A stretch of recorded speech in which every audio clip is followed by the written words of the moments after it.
Então, aula passada, eu tinha falado para vocês sobre as guerras da independência, né? Então, que o nosso processo de independência, né, não foi dos mais pacíficos, né? Não foi pacífico como geralmente costuma se tratar. Ah, porque a independência do Brasil veio de graça, etc. Não, rolou um fight, né? A gente tem ali algumas batalhas importantes, né, que aconteceram em diferentes províncias brasileiras. Por que isso? Né? Então, dá uma olhadinha aqui no quadro, né, para ver o reconhecimento, né, de um país, né, do surgimento de um país, não bastava simplesmente alguém erguer a espada e dizer independência ou morte. Né? Tem que haver um conjunto de elementos, né, que viabilizam a criação de um país. Tá? Nesse caso, né, no contexto lá do século XIX, numa época que estavam surgindo vários países, desses que nós conhecemos hoje, né, a regra basicamente exigia esses três elementos. O reconhecimento interno, né, por isso que aconteceram as guerras pela independência, porque algumas províncias não aceitavam o governo de Dom Pedro I, não aceitavam a separação de Portugal.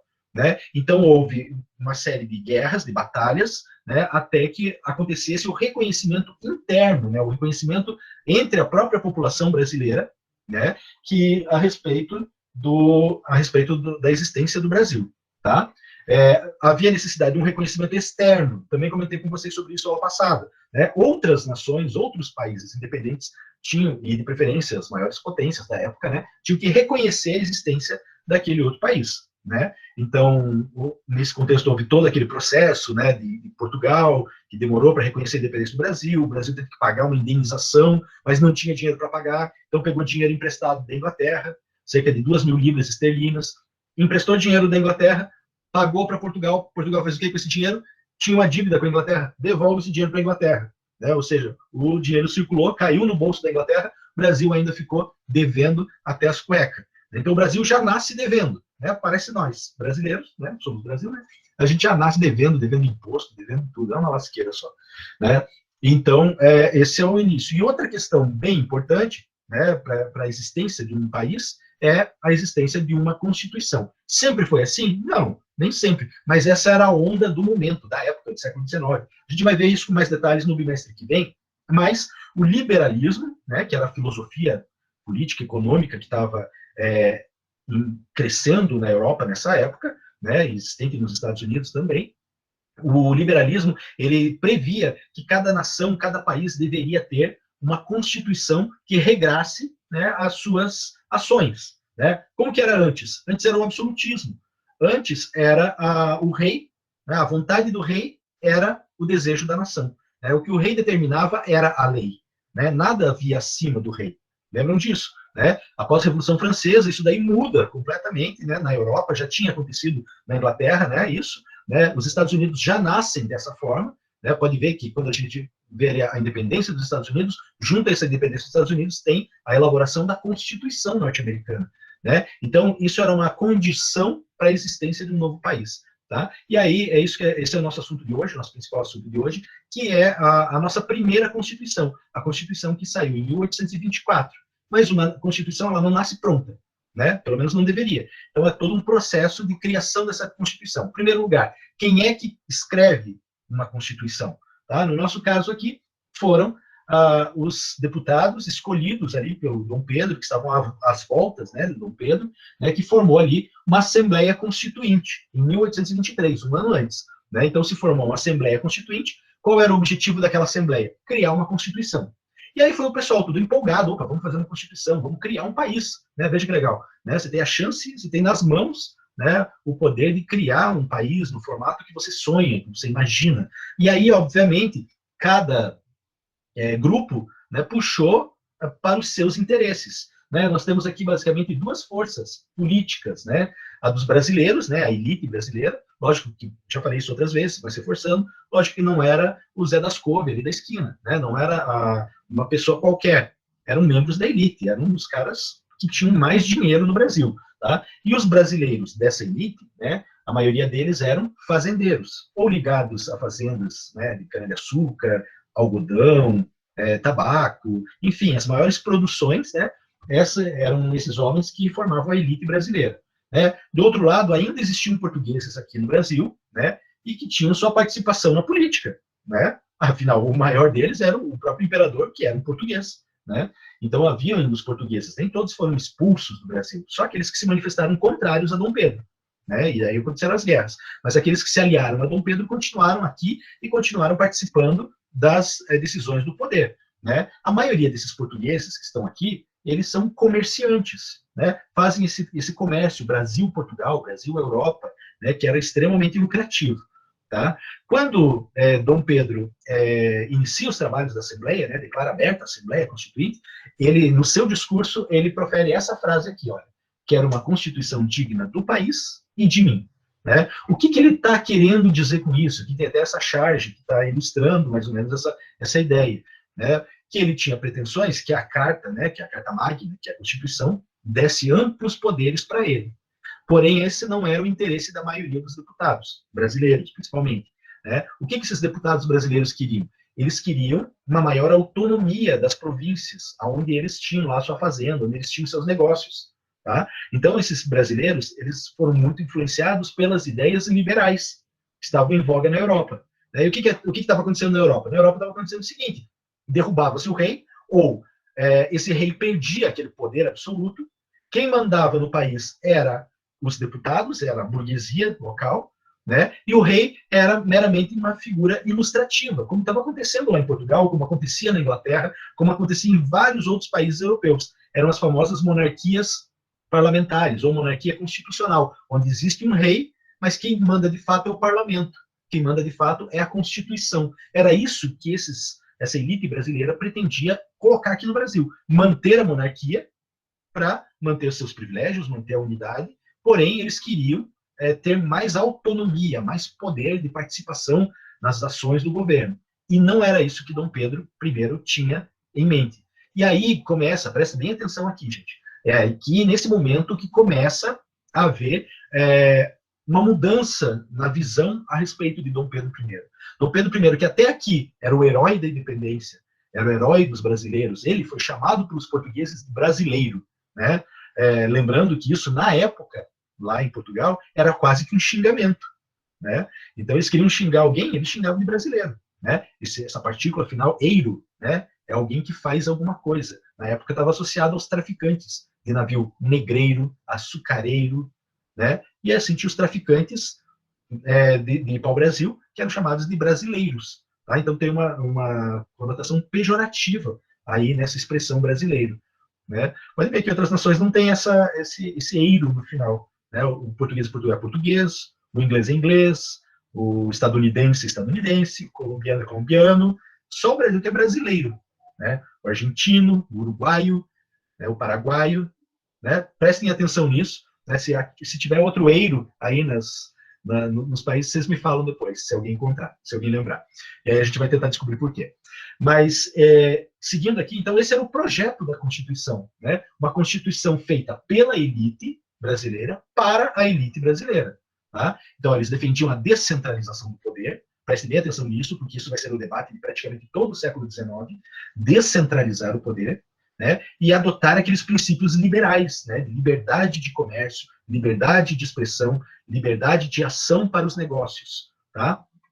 Já ao contrário, os portugueses que estavam ali junto a Dom Pedro queriam o quê? Centralização do poder, na figura do Dom Pedro, né? Porque eles sabiam, Dom João está velho, logo vai morrer. Quem assume o trono em Portugal? Dom Pedro. Eles vinham uma expectativa de que o Brasil voltasse a ser uma colônia de Portugal e esses comerciantes portugueses voltassem a ter os privilégios, pagar menos impostos, ou pagar nenhum imposto. Tá? Por isso que eles estavam interessados nesse jogo de poder. Esse projeto de Constituição foi chamado de Constituição da Mandioca. Por quê? A maioria dos deputados que eram brasileiros, eles determinaram que, para tentar fazer uma jogada, né, eles determinaram que para participar do governo, para eleger alguém ou ser eleito, você tinha que ter uma quantidade de terras equivalente a, eu não vou lembrar exatamente, tantos alqueires, é muita terra, em mandioca. Por que mandioca? Porque mandioca era o principal alimento de escravos. Uma pessoa que tinha muitos alqueires de plantação de mandioca significava que ela tinha muitos escravos. Tá? Consequentemente, tinha muita terra. Com isso, eles afastavam quem do processo do poder, do processo político do Brasil? Eles afastavam as camadas populares. Não era qualquer um que tinha hectares e hectares de plantação de terras. Tá? Eles usaram a mandioca como uma referência, né? Poderia ser tabaco, poderia ser cana-de-açúcar, poderia ser gado, poderia ser outra coisa. Mas eles usaram essa referência, né, com a riqueza com base na terra, quantidade de terra. Tá? Veja que esse debate, né, do latifúndio existe até hoje. Né? Os latifundiários não querem abrir mão, né, mesmo que a terra esteja parada, não esteja produzindo nada. Né? Até hoje, essa questão da terra ela é muito delicada no processo político brasileiro. Tá? E começa desde antes disso aqui que a gente está falando. Tá? Mas aqui foi um critério, né, de excluir quem? Excluir as camadas populares, que não tinham terra. Então não participavam da política. E, ao mesmo tempo, eles conseguiam excluir os portugueses, que por mais que fossem ricos, eles eram comerciantes, eles não tinham terras. A base de negociação deles era o comércio, e não as terras. Vocês entenderam a jogada? Então, essa era a intenção. Né? Dom Pedro, percebendo essa ação dos deputados brasileiros, o que ele faz?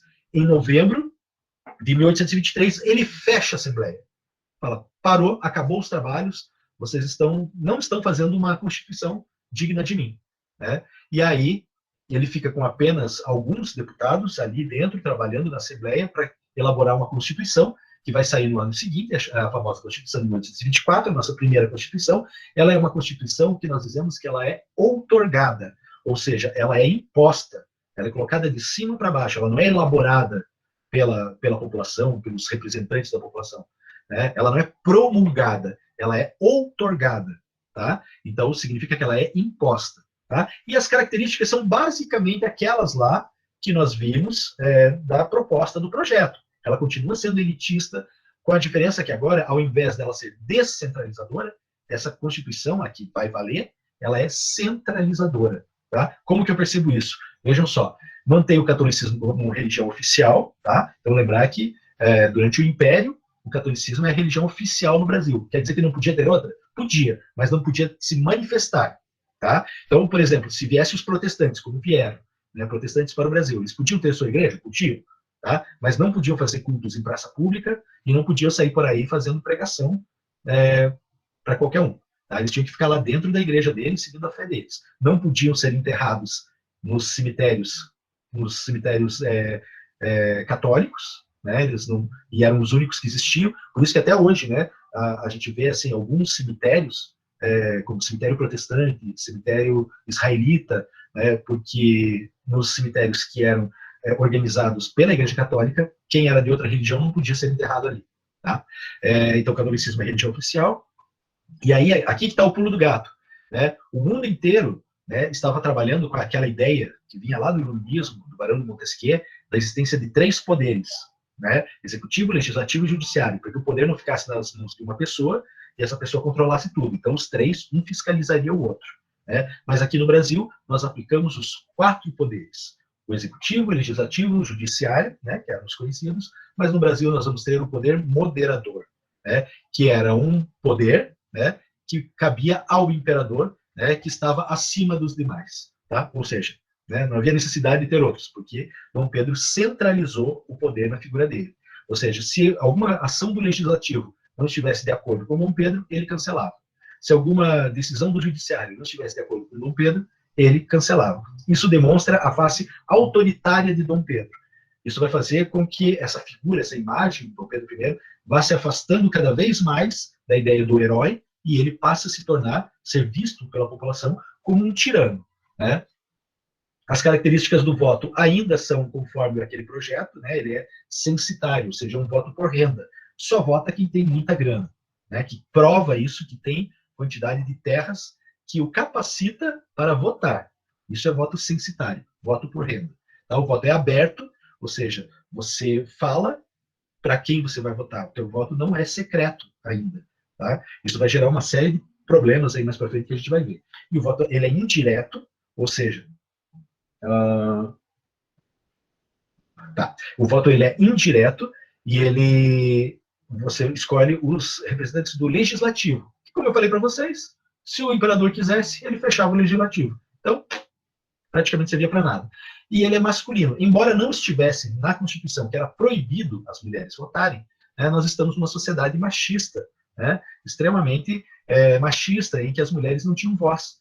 Então, não dizia-se que a mulher não podia votar, mas pela tradição, as mulheres não participavam da política. tá? Por isso que o voto ele acabava sendo, o voto e todo o processo político acabava sendo masculino. Lembrando que as mulheres passam a votar no Brasil só em 1932, só lá na época do Getúlio Vargas.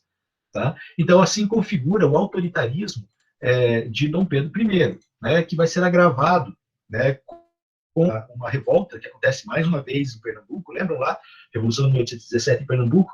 A mesma galera fica indignada com Dom Pedro, com essas ações autoritárias dele. Ele vai mandar nomear um presidente para a província, porque na época não falava governador, falava presidente de província. Tá? Ele vai nomear um presidente de província para Pernambuco.